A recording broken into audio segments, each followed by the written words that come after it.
ואני באמת ארחיב ממש בכמה משפטים על מה שאנחנו עושים כאן בארץ, וככה טיפה יותר על התמונה הכללית. ואולי לפני זה אני רק אגיד שהנספחות בוושינגטון גם מהווה את נקודת הקשר לבנק לפיתוח אמריקה הלטינית, IDB, שלא ייוצג כאן היום על הבמה, אבל כן חשוב להגיד שאריאל נוברשטרן, תקום רגע בבקשה, אריאל נוברשטרן הוא עובד ישראלי בבנק לפיתוח אמריקה הלטינית, מתמחה בתחום הסייבר, ומי שקצת רוצה להכיר גם את הבנק הזה, מוזמן לדבר איתו, בהפסקת הקפה כמובן. נתחיל ככה עם השקף הזה בקצרה. השבוע הייתי בהופעה של שלישיית מה קשור, הם הופיעו לפני משרד הכלכלה, ודיברו על כל מיני דברים שהמשרד עושה, ואז הם הגיעו בסוף למוסדות הפיננסיים, ואיכשהו, לא יודע, כנראה עשו תחקיר טוב, אמרו EBRD, מה זה EBRD? EBRD זה, התבלבלו עם כל העמים, EBRD זו מחלה. לא כל כך הבינו מה זה, כמו שאמרת סיפר מקודם, מה זה הבנקים האלה ומה הם עושים כל הארגונים, ומה שאנחנו בעצם מנסים לעשות במשרד הכלכלה והתעשייה עם השותפים שעוד ציין מקודם, זה לעשות קצת סדר ולהראות גם לכם שהארגונים האלה, המוסדות האלה, הם לא מחלות, הם בעצם הזדמנויות, גם הזדמנויות למימון, גם הזדמנויות למידע, הזדמנויות לקשרים, ובאמת כאן שם לי על הלוח מספר ארגונים מרכזיים שאיתם אנחנו עובדים, חלקם שייכים לקבוצת הבנק העולמי, חלקם הם בנקים אזוריים לפיתוח. פאר אפריקה זה לא מוסד פיננסי, אבל בהחלט ארגון שאנחנו בחודשים האחרונים נכנסים יותר ויותר עמוק לפעילות איתו. את כל הפעילות הזאת גם חשוב להגיד שאנחנו עושים עם שותפים רבים אחרים בממשלה, בראשם משרד האוצר ומשרד ראש הממשלה. מה אנחנו בעצם, ולמה אנחנו עושים את זה בעצם? כי יש שם הזדמנות, ודיברו קצת מקודם להזדמנויות באפריקה, ואני בחרתי להביא דוגמה, רק דוגמה אחת, נתון של הבנק העולמי, חלק מהקרנות של הבנק העולמי בהודו ב-2016, שהסתכמו למי שלא יכול לראות מרחוק, ב$2 מיליארד, וזה רק קצה הקרחון של כמות הכסף שהבנקים האלה מזרימים לפרויקטים ולתהליכים ולעסקאות במדינות מתפתחות בכל שנה. ולא רק שזה סכום מאוד גדול, אתם גם יכולים לראות איך הוא מפולח, והפילוח הזה הוא לא תוצאה של גחמה של מישהו בבנק, אלא תוצאה של תהליכי עבודה מאוד ארוכים ואינטימיים ועמוקים עם הממשלות במדינות מתפתחות. כך שמה שאתם בעצם רואים על הבמה זה לא רק כמה כסף השקיעו, אלא גם את סדר העדיפויות של הממשלות המקומיות, ובמדינות גדולות גם ממשלות של סטייט, של תת ריבון, ובעצם זה ממש קריאת כיוון לאן המדינה מתפתחת הולכת. ציינתי פה את המקור בצד ימין למטה, אתר שנקרא Aid Flow, זמין לכולם, אתם יכולים להיכנס כל מדינה שמעניינת אתכם לקבל פילוח גם לפי מדינה, גם לפי מקור המימון. מה אנחנו בעצם רוצים לעשות ולמה אנחנו ארגנו את היום הזה? אנחנו רוצים לראות יותר ויותר חברות ישראליות משתתפות במכרזים של גופי מימון בינלאומיים, בין אם כמבצעות ראשיות, בין אם כקבלני משנה, בין אם כיועצים.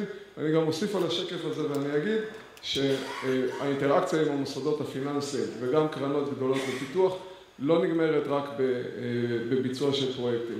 גם יש הרבה מאוד תהליכים של קבלת מידע, של פיתוח הזדמנויות עסקיות חדשות. חלק מהגופים כמו IFC למשל גם משקיע, בעיקר משקיע בסטארט-אפים, אפילו בסטארט-אפים ישראלים, והיה לנו איזשהו סשן קצר בנושא הזה לפני כמה שבועות, ולכן אנחנו מפעילים, כמו שעוד ציין, מערך שלם של תמיכה כדי לנסות ולעזור לכם להגיע לריבוע האדום שנמצא למטה, והמערך הזה באמת כולל הרבה מאוד גורמים, נספחים מסחריים, היום למעלה, קרוב למחצית מהנספחים המסחריים של ישראל נמצאים במדינות מתפתחות, אנחנו עובדים גם עם נציגויות משרד החוץ במדינות שבהן אין נספח כלכלי, גוף מטה כאן בישראל, נספחות בוושינגטון שמייצגת אותנו מול הבנקים, בבנקים האחרים, ה-AIB וב-EBRD, אנחנו עובדים גם עם הנציגים הרשמיים של מדינת ישראל, של משרד האוצר,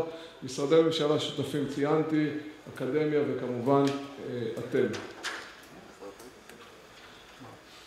עוד מרכיב נוסף בסיוע שאנחנו מנסים לתת לכם, נמצא במחלקה אחרת במינהל סחר חוץ, שנקראת מחלקת כלי הסיוע. זו מחלקה שפונה יותר פנימה אליכם, אם אנחנו כמחלקת המוסדות הפיננסיים פונים יותר החוצה לגופי המימון, המחלקה הזאת פונה יותר פנימה אל התעשייה. היא מפעילה מספר קרנות וכלים מימוניים מאוד מאוד מעניינים ששווה לכם להכיר. אני לא אכנס ממש לפרטים היום, אבל תעשו בגוגל כלי סיוע לתעשייה, משרד הכלכלה והתעשייה, תקבלו את הפרטים. אני כן אציין בצד שמאל קרן אחת שהיא יותר רלוונטית לתוכנית של היום, וזו קרן הפרויקטים והמכרזים הבינלאומיים. זו קרן שבעצם נועדה לעזור לכם לממש את כל מה שתשמעו בהמשך אחר הצהריים.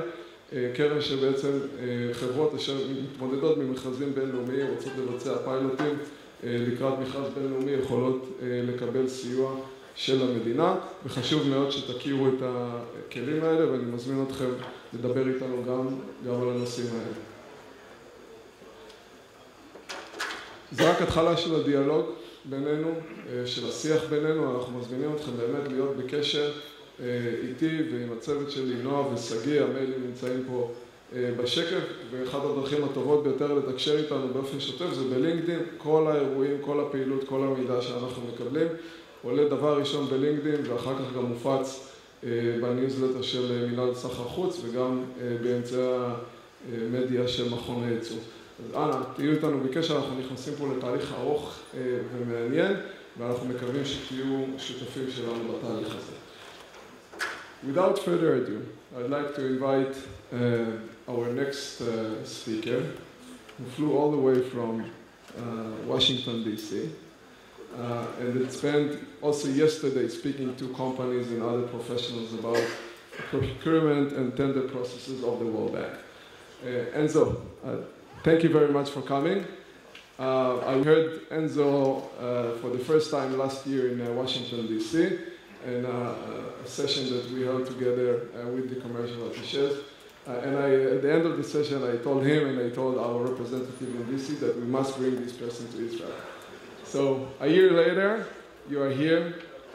It's a great honor. Thank you very much for coming. The stage is yours.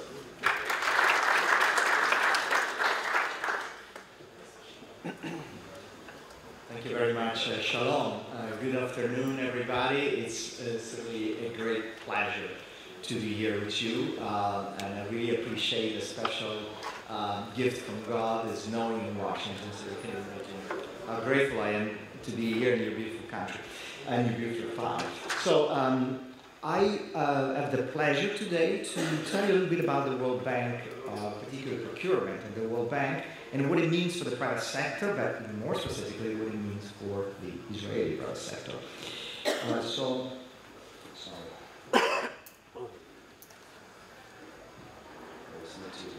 So as you know, perfect. Thank you. The World Bank is one of the largest source of financing for developing countries. We are helping the poorest people of the world, but also middle-income countries to grapple with some of their most complex challenges. But we're not only a source of funding, we are also providing significant knowledge, technical assistance, policy advice, and it's really a complete package, right? That makes us very different from any private sector financier. Of course, convening is a big part of it. We really work together with a lot of different partners. Of course, with our friends at the other multilateral development bank, we work very closely, but also with a lot of stakeholders. And one of the reasons why I'm here today is because now, in general at the bank, and also very specifically in procurement, we consider the private sector as one of our key partners. Procurement does not deliver results without a partnership with the private sector. I want to start really by that.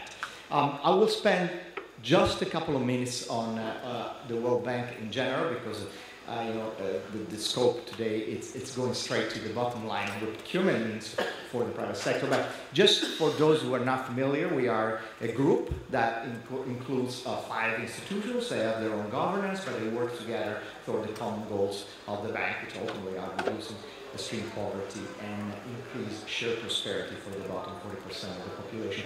So the part of the bank where I work is comprising the two first dots there, the IBRD and the IDA. So IBRD really, it's designed to support middle-income countries, including some lower middle income that are credit-worthy, because a lot of poor people are still there, and because they're also important partner as well as shareholders and recipients. And IDA, International Development Association, it's the part of the bank that lends to the poorest countries. So this is really concessional financing, zero interest rate, longer terms, and these are countries that are very fragile, that are very low capacity, but they're also very important for the private sector. Why are they so important? Well, first of all, we had a historic replenishment of IDA, which is really financed largely or mostly from contribution from the member countries. And this really means that we are going to put a lot of money in these countries. And Africa, of course, is going to be the lion's share. There's going to be a really large amount of money that is going over the next 3 years. A lot of loans in countries that are weak. But weak means that generally it's a risky environment. Because of that, the bank actually will place a lot more focus on supporting them and creating an enabling environment. And I'll tell you some of what we're doing. We're doing a lot of things to ensure that private sector, good companies like Israeli companies feel comfortable coming there because the bank is there every step of the way. In these countries, first of all, we review every single large contract. We have, for very low capacity country, the possibility of doing what we call hands-on support. We basically do the procurement together with them. In these countries, we have included now a mandatory requirement for direct payment to the private sector. I mean, there's a lot of different things that we're doing there to ensure that, yes, there are risky environments, but it's good to, if you're interested in working internationally, if you're interested in working in difficult countries, there's no better environment than that provided by a multilateral development bank, and in my case, certainly the World Bank, because we are focused very much on those. The other two three, I'm sorry, but particularly to IFC and MIGA, focus on the private sector. So they do mirror what we do. Of course, we provide financing and technical assistance to institutions. So we strengthen institutions and create an enabling environment for investment in the private sector. And IFC and MIGA really focus on the private sector. They also provide financing and technical assistance. They structure deals that attract other investors. They de-risk projects. They help structure PPPs. And so they focus on the private sector, but doing similar thing to what we do. Together, we always look at ways to ensure that we support different sectors by attracting private capital, by ensuring that the right expertise are available, and ultimately that the development results are delivered to the government, and particularly to the population. ICSID is of course, the Center for Settlement of Investment Disputes, a very complex international investment disputes are decided. This is just very quickly, we lend to almost every sector of the economy. We don't lend for defense or nuclear, but pretty much every aspect of the economy we have in different countries, different focuses. Of course, we try not to overlap with the other financiers, but we do cover almost every aspect of the economy. Very quickly, this is where the geographic distribution of the commitments for this last year are. This speaks for itself. I'm not going to spend too much time. And I'll jump a little bit more to procurement. So in this context, procurement plays a very important role. Some institutional role, because really procurement supports directly almost all the goals of the bank.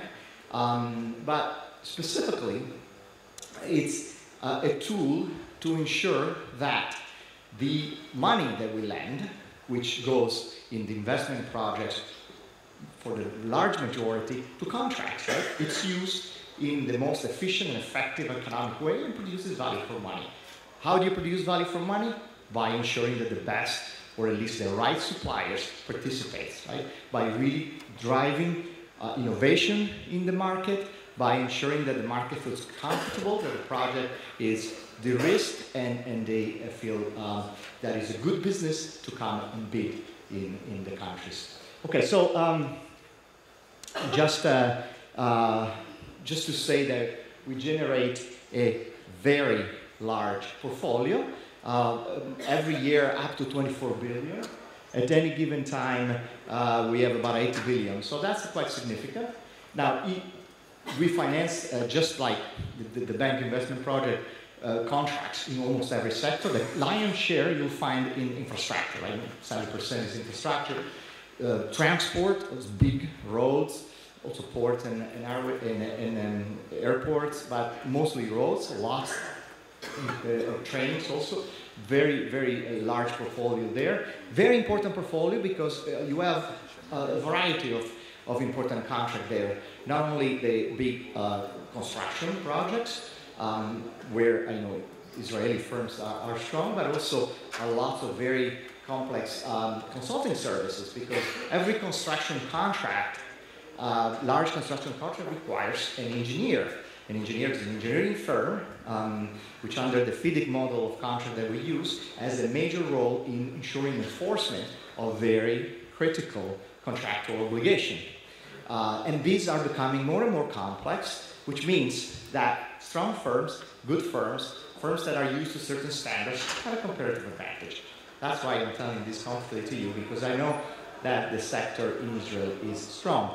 And we're talking about not only technical aspects, we're talking about environmental, social, health, safety requirements, issues that have to do with gender-based violence. So managing a complex set of risks that requires expertise, require being used to working in an environment with high standards, and of course require very strong management capacity.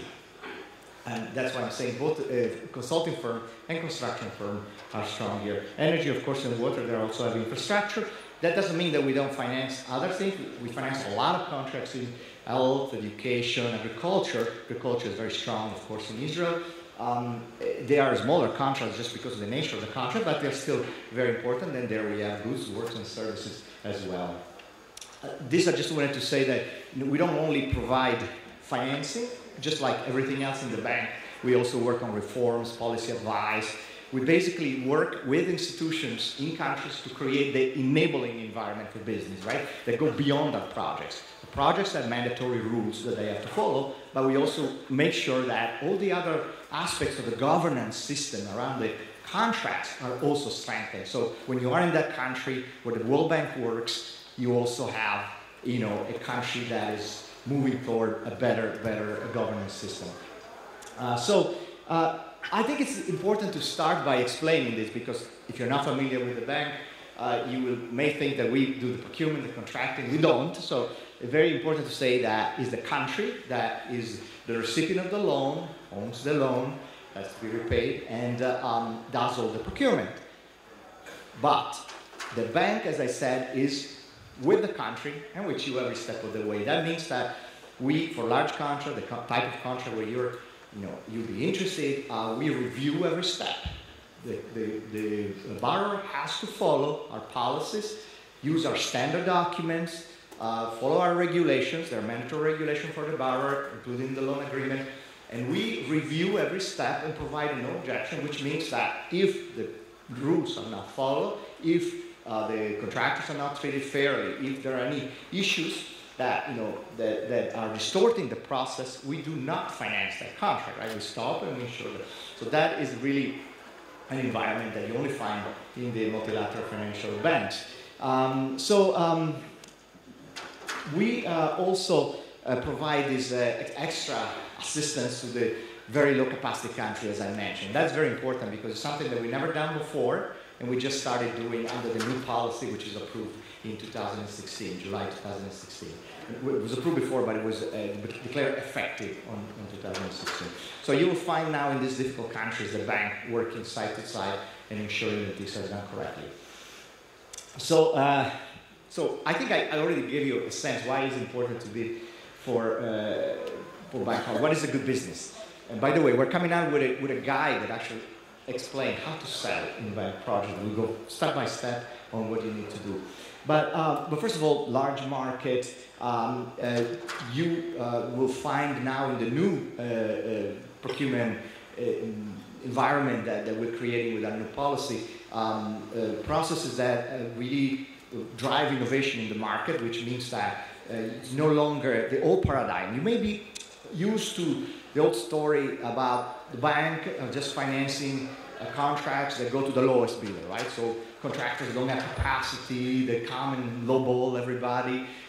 That's no longer the case, right? Value for money now is really what we look at. We first of all raise the standards in certain things like social, environmental, but also we look at ways to evaluate in a more comprehensive way quality, sustainability, life cycle cost. So, really now the added value that strong companies bring will be taken into account, particularly in the more complex contract. Innovation, very important. Technological innovation. Technology is critical sector in Israel.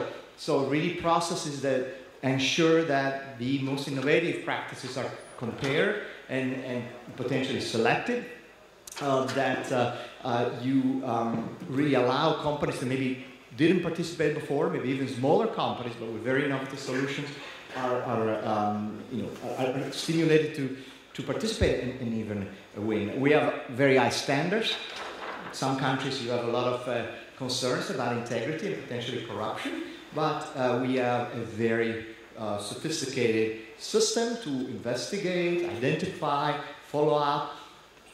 This is also a bit of a risk for companies who are not paying enough attention because companies may be suspended. But again, with attention and partnership and identifying issues and moving quickly on them, this is a very important protection actually, because you know that corruption will not undermine your participation.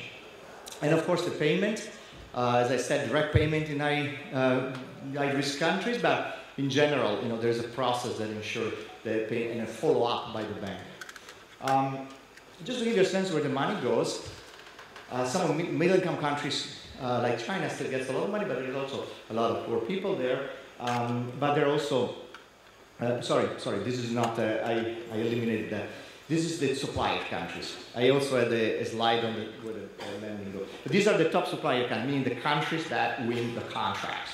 And there is an explanation why China and India are at the top, because they have a very large, very strong markets, and obviously, particularly in large infrastructure contracts, they win those contracts within their own country. And this is the other countries that win quite a bit. Why do they win a lot? Some of them. For example, Italy and Spain, of course, don't get loans, but they still win contracts. Why? Because they bid a lot. So we find that generally when a country with a strong private sector doesn't win a lot, it's because they doesn't bid a lot. And I think this is the case for Israel. We really would like to see more Israeli firms participating, feeling comfortable and participating. And it's a long-term commitment. You have to start identifying the right opportunity. You have to follow a strategy. You have to focus on the right one. But it pays, because you see companies that start doing that eventually start winning contracts. And in fact, where we see that strategy, and I see it in every country, including Israel, when they bid, they're usually 50% success rate, which is not bad at all. So this is actually Israel. That's where it goes the last 4 years. You see that civil works. I mean, it's not a lot of money, but it's something. You see where the money goes, mostly civil works. There are consultant services, and of course, a small amount in goods. And of course, we want to see this going up in the next few years. This is by sector. So you get a sense where the money won by, or the contracts won by Israeli firms, go to which type of companies. Water and sanitation, very big, 83%. Not surprising. This is one of the sectors that is strong here. But you have also others. Transport is another. So and I've seen, for example, contracts won by Israeli firms in roads. And then there's something public administration.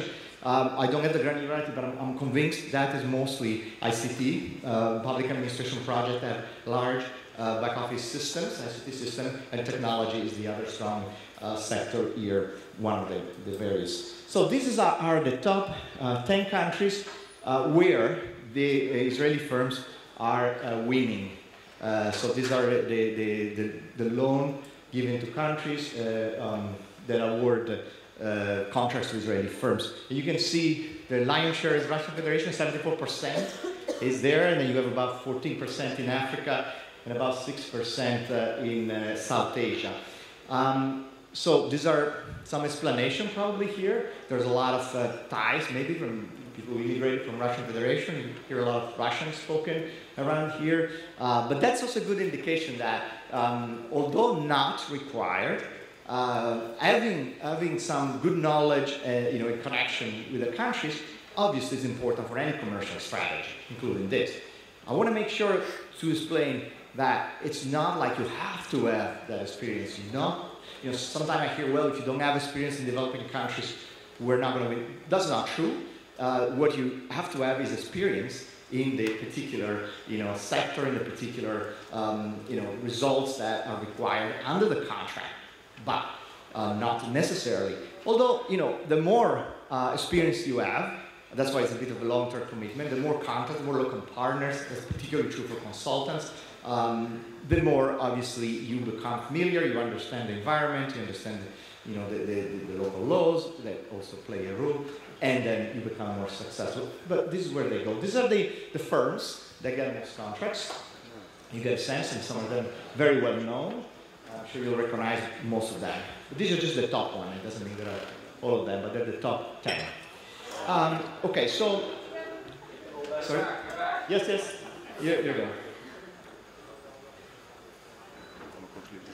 You have anyway, the presentation is going to be shared with everybody. So, yeah. So, great. Now, a little bit of strategy. As I mentioned, it's a long-term commitment. I wouldn't suggest to go and cast a wide net and bid everywhere.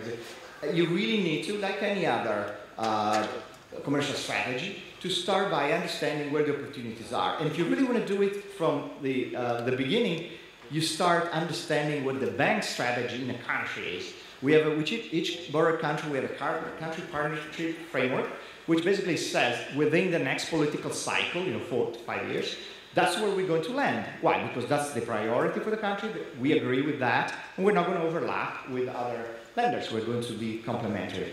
So you already know that. If you're in agriculture, for example, or water, and we don't have that pipeline in the country, just focus on another country. So then you select your country also based, at least initially, I would say, where you have some comparative advantage. Maybe you have partners, maybe you know somebody. You really have a bit of a... And of course, within that, you start following what are the projects that materialize. Now, from the very beginning, you find everything on the website of the bank.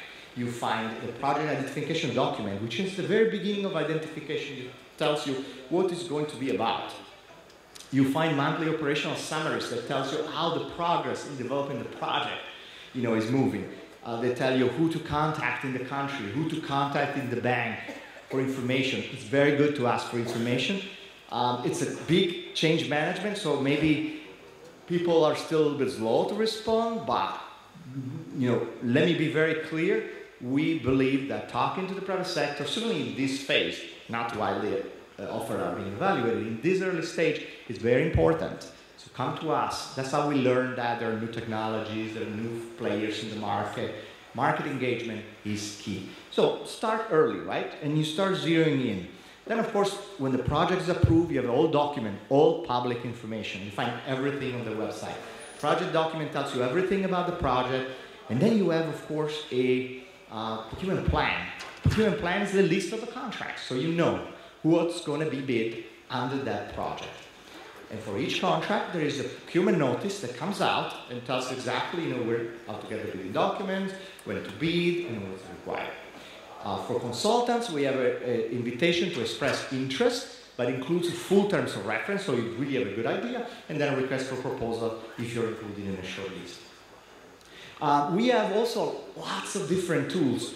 This is important because people ask, there's too much information. It's true, there's a lot of information out there, but if you follow a systematic approach, you can. So you start from the country, you move down to the project, you focus on a few projects. We have two really great apps.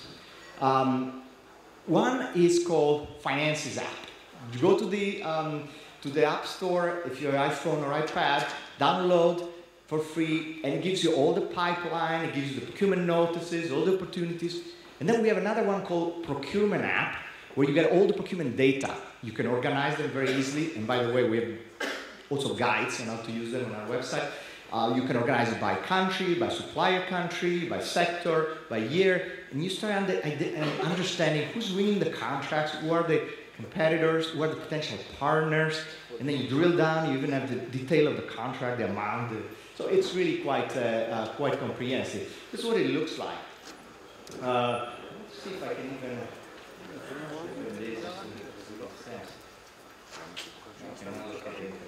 Okay, anyway, the point is that you go on the bank website, project procurement, and you find all the different information, the contract opportunities. Here, for example, you have 28 procurement notices that match certain criteria because there's a way to look for the sector, the type of information. Again, this is don't need to read this, but just to exemplify how you find the information on there. This is just a finances app, very simple. The procurement app, you get all kind of screenshots like that. You can produce your own data. Very quickly, I wanted to go through some of the sectors that are particularly strong in Israel. Obviously, ICT is very, very strong. Connectivity is a key thing. And ensuring that many countries that are still beyond the broadband are broadband. There's a lot of different complex platforms, as I mentioned, and they have a very high failure rate in the past, again, because we had this sort of one-size-fits-all approach. Now that we really want to tailor to the market more, I hope we'll have better success because we'll have processes that are more conducive to more competition. These are just, this is for you to look later on the countries where you can see the different level of, same, this is ICT. Agriculture, of course, agriculture, you have all kinds of things, food security, agribusiness, very important, and generally, livelihood, it's all part of a big strategy to really support, also human capital. And so anyway, you have a lot of projects in agriculture. It gives you a little bit of priority. You can see it goes up in the current year. The last year, of course, is not complete, 2018, but it's obviously a portfolio that is growing. So it is, good opportunities coming. There are some examples of projects here that just give you a sense, the flavor where you can find this project. But the important point is it's a growing portfolio. Water, same. It's pretty good, strong. You have a lot of things in water. You have, of course, irrigation. You have some aspects that have to do with institutional strengthening, agricultural extension. You have, also here you have aspects that have to do with sanitation, very important aspect, large project on sanitation. And of course, we're talking about sustainability, sustainable water, part of also sustainable cities and so forth. This is the geographic, that's where you find the distribution of water projects. Okay, so that's pretty much what the type of opportunities are there. But how does procurement work? I think I need to start by telling you, if you ever heard before how procurement was at the bank, it's a very different story now. We really like to call it new paradigm, or we call it the once in a generation reform in the bank, which essentially we moved from a one-size-fits-all, meaning we were working the same in China and in a small country in the Pacific, or looking at the markets pretty much the same way, to a fit-for-purpose where we really tailor procurement strategy to that environment, which means the country, the capacity, the institution, but also means the market. That's where this engagement comes, because it doesn't happen without the engagement, without talking, without hearing from you what works and doesn't work. And this is true at the big engagements that we're doing at the corporate level, but also true in every project, right? Because that's what we want the clients to do. We want you to do. Come to us early if you see in the project something that can improve, and then talk to us if there's something that, even in the documents, can be improved in terms of specifications, in terms of the approach. We learn a lot from that. Not every time, of course, we change things, but sometimes we do because the market is the best, really not only watchdog when things go wrong, but also the key provider of information to improve our processes. So that's essentially what has changed. But of course, there are a lot of moving parts, a lot of things that we changed to make that happen. These are just the procurement principles, but just to say that the new bank procurement policy is principle-based, meaning it's flexible, but not flexible for the borrower, meaning that everything goes. There are very clear rules, procurement regulations that the borrower has to follow, but it's flexible for us, meaning we can quickly adapt, improve, and meet emerging needs, new situations, and market needs. I mean, we have several examples recently where the procurement failed because nobody bid. I'm thinking of a very large energy project in Central Asia. So what we did, we called the key players in the market. It was few because it's a very large and very specialized field. And we asked them, so what went wrong? Risk distribution, there were issues with the specification, there were several aspects. So we started sharing drafts of the bidding document. We got feedback, we improved it. 5 bidders the second time. So that's an example, right? It doesn't happen in every project, but it can happen, and it's certainly the idea is that we in the bank, certainly our clients, need to engage with the market. Principle, you recognize it, but that's why I said value for money and fit for purpose are the pillars, because fit for purpose enables value for money. Value for money is only if you adapt to the condition and the market requirements, and value for money means looking at way beyond just the initial cost. Is the useful life of the investment, is other elements that really make the quality and sustainability. So it's a new business model in terms of procurement. We're more efficient than we were before. We can work with a client very directly. We use technology, as you saw better. We also have a system to track procurement from end to end, so we can see where the issues are. We enhanced the complaint system. That's important. The complaints are part of a good process, right? Because you want to know that if something goes wrong, if you have not been treated fairly or you perceive it that way, you can come to the client and ask and explain. We have a whole guide. We have actually a guide on how to complain. That's what it's called, literally. You can follow exactly where to go, what are the terms, what is the response time, what to expect, what to complain about at different stages. At the award stage, we introduce a standstill period, which means for 10 days after the notification of intention to award, not the award, the intention to award, there are 10 days that something can still be flagged, and we at the bank want to make sure that is addressed, and we don't give an objection unless it's addressed. So potentially, if there is a valid complaint, you could still fix the complaint before the award. This is a major. So this is just to show you that we have an extensive library of guidance notes. Now, I'm not going to tell you about each one of them because obviously it would be boring, but I'm telling you that part of becoming a pro at this game, quote unquote, it's understanding the rules of the game, right? If you really wanted to understand how we operate, for example, how do we prepare the procurement strategy? You read a guidance note that tells you exactly how we do the market analysis, how we basically ask the borrower to think how the market thinks of them, right? That's how you do procurement strategy.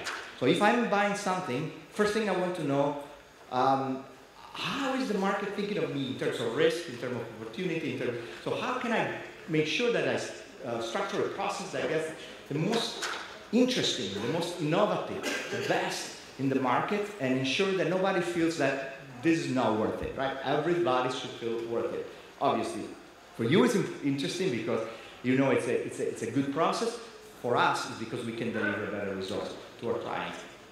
At every stage of the procurement process, there is a lot of procurement work. It starts very early with the procurement strategy, and then goes through the market analysis, really the preparation of a strategy that selects the right procurement method, right?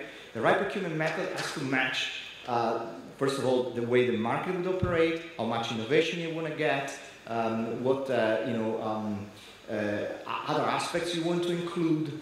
So there are methods that are, more straightforward. There are, requests for bids. Methods that now we can use requests for proposal, which includes rated criteria, which means we actually can look and give points to other aspects. We never did this in the past. When some processes are more negotiated. So we have a menu that includes every possible option to get the right approach for that particular objective and that particular market response that we want to obtain, plus to manage the risks. I mentioned integrity risk, environmental, social, institutional risk. So we incorporate all this in the procurement. And then, of course, there is the implementation where we, the contracts are bid and awarded. But it doesn't stop there, because now we are much more involved in contract management, right? We actually help in high-risk, large value contracts to manage the contract with key performance indicators, being there and helping them resolve issues. Basically, this is just to give you a sense, the cornerstone of this policy is this, what we call project procurement strategy for development. That's where we do all this analysis. That's where we really look at all the risks. There's a if you're interested, you leave a guidance note. But that makes you start thinking about how the strategy is prepared and therefore how to respond. This is just a flow chart on the different methods that we would follow.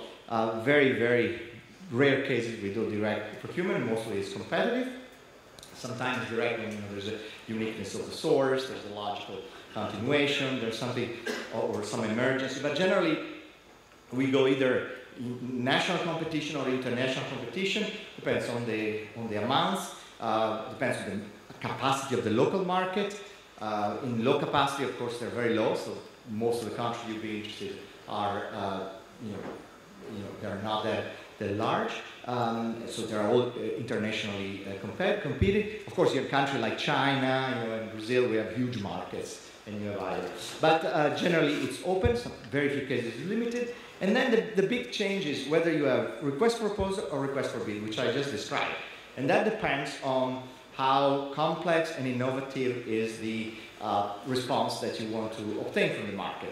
So we can actually get the right method for the results that we want.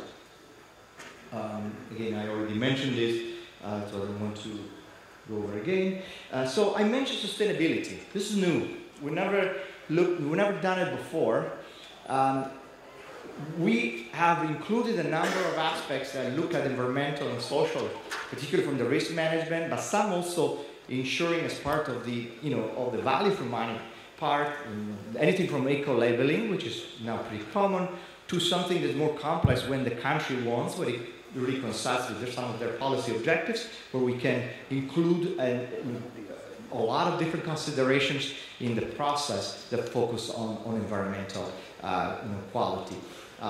When you run projects, where it talks about sustainable cities or smart cities, there are a lot of aspects that can, from energy efficiency, fuel efficiencies, and all these are gaining a lot of traction because, again, they're seen as value for money, right? They're not just values in general, because they also are, but they are value for money. Depends, of course, on the country and on what their needs are. Again, I said it before, but I would like to emphasize that there's also a risk aspect to this, but a risk aspect that is also an opportunity for strong firms because they know how to manage it. The risk is that there are a lot of requirements, right, from the management point of view. For example, on the bidding document for large works, we have requirements to have code of conduct for the personnel of the contractor that they have to sign, where it says very clearly there are certain aspects of gender-based violence, sexual harassment, there are all kind of things that behaviors that are prohibited, that have to be monitored, but it certainly lead to actions that dismissal of the staff. So there are responsibilities, but again, there are standards that the good contractors generally have, so it sort of gives them a comparative advantage. So we have the standard documents. You can find them all in the bank external website if you would like to look at them. Very good, because this is a really good look. If you are bidding for works, start by reading very carefully the documents. You have most of the rules there because they're general, And then, of course, when you buy the documents, read very carefully those documents. You know, there are so many bids that are rejected for very silly reasons. There could be good bids, but sometimes there's mistakes. So, you know, even though this may get boring and technical, that's one of the key to winning, right? To be really careful about what you're doing. Good strategy, first the business strategy. At this point, when you bid, read very carefully, follow very carefully the requirements, and so forth. Okay, so I'm normally low bid. Very interesting. It's something that with my friend Jack we discussed and harmonized together with the other MDBs. We used to have a lot of cases where certainly the private sector fell. But these people come and bid, you know, very low bids, and they don't have the capacity of doing it, right? And they win. Now we have a process to identify bids in works that are very low, and the process really allows to acquire information and determine whether the contractor has the ability of doing it at that low price or not. Sometimes they might, you know, they may be just already mobilized, they may have a special technology, but many times they're not. And I've seen cases already where this worked very well. They weren't able to demonstrate it and the bid was rejected. So that's a very new approach. We all have it in the multilateral development banks, but it's certainly one of the things that we consider important for value for money as well. Okay, valuation criteria I already mentioned, much more complex now, where appropriate. We can really look much in that. There are many other, I don't want to bore you too much with technical terms, but some of you are technical or understand. Value engineering is used a lot more now to really, you know, improve performance, using different materials, different methods, you know, maintaining the same function, but improving performance or reducing costs. So value engineering is used a lot now, and it's a great way to drive value for money, both in the selection phase, but it also used a lot during contract phase. Standstill period I already mentioned, and the direct payment I already mentioned. So a lot of different changes that we've done, thinking exactly what was a problem before that may have discouraged good bidders to participate, and how can we address them? We have an extensive consultation. We talked about this thing to more than 5,000 people, and that's really what we heard from the market, and that's why we did it. This is just to exemplify how the standstill period works, and just for you when you look at the presentation to see the terms and the dates. Okay, so how do you prepare a successful proposal? Look, I mean, it starts with really carefully, but in some cases, not all. Like if you have straightforward, forward request for bids, in most cases you don't need to go. But when you have a request for a proposal that are complex, for consultants, certainly very important. For sometimes complex request for proposal, even for works and goods, very good to visit the country, to understand. And for consultants, it's really important because understanding what are the real issues there, what is between the line in the terms of reference, understanding what the client really needs, what he's trying to achieve and address, it gives you those points that make your methodology successful. In consultants, you have like 45 points, 50 points in time for methodology, and that makes a difference. Of course, you have to have the right personnel. That is true for consultants. That's most of the points, but it's also true in terms of works, because you have to have the right engineer. Now we require also other specialties like social and environmental, so you really have to have the right staff. Joint ventures are very important. Sometimes firms don't have all the capacity. Joint ventures, particularly for smaller firms, are key to winning the contract. Certainly in consultants. Often consulting firms are small, and the key is associating joint venture, where the proposal becomes much stronger, gets in the short list, and may win. But many times, also very important, we have lots of joint venture, maybe with local partners or with international partners, to get complementary skills and be successful for the particular contract. And that's why it's very important to understand who are the other competitors. That's why we have all this technology to identify who bid where. So you actually can see somebody bid and won many contracts in that country, that sector. That's a good person or a good company to approach, right? Somebody who never went there, no. So this is really the thinking process that you go through when you prepare a proposal. Now, as I mentioned before, you have to be careful. At this point, it becomes more formal, right? You have to ask for clarification, but any, for example, a condition that you put, like if you say, I will bid, but my bid is conditioned to something, may lead to rejection. Be very careful not to do that. In consulting services, it's also very important to understand the number of obligations, but it's also important in the other type of work, in works and goods. Tax obligation, for example. They are written in the documents, and they're very straightforward for goods and works. For consultants are there, but sometimes they're confusion, so get all the clarification you need, right? Get it before the contract. For consultants, get it before you negotiate the contract. Make sure you prepare for negotiation to ensure that everything is clear. Get minutes of negotiation at the end. So clarity on the requirements under the local law is very important too. When you have a major contract, when you go to a country, although you use the bank contract, is still interpreted according to the local law. So there are issues that have to do with immigration, if you bring staff, there are taxation issues, there are customs, there are all kind of different liability, some labor requirements. So prepare well, right? You prepare well, you prepare the right proposal, but also you don't have surprises during the contract. So these are just tips.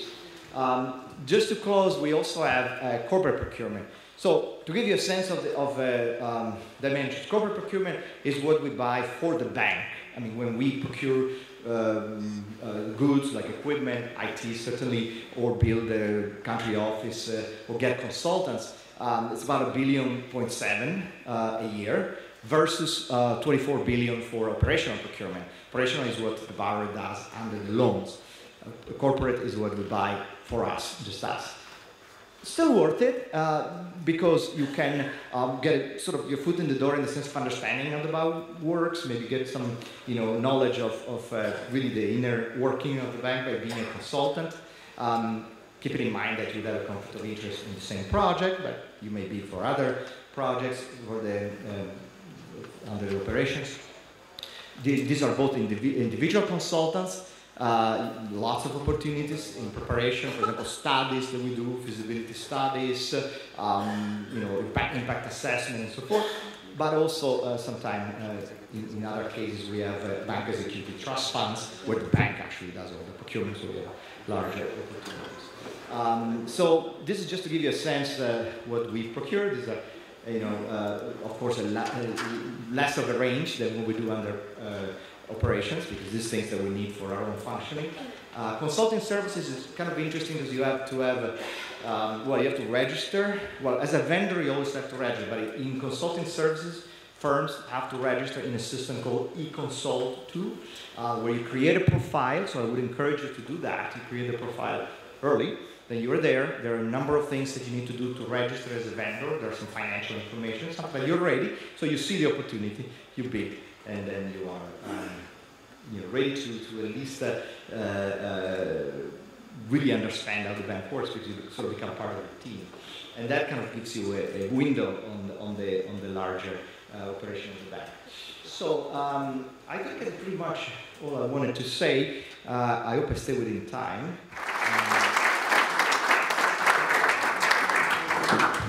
Thank you so much, Enzo.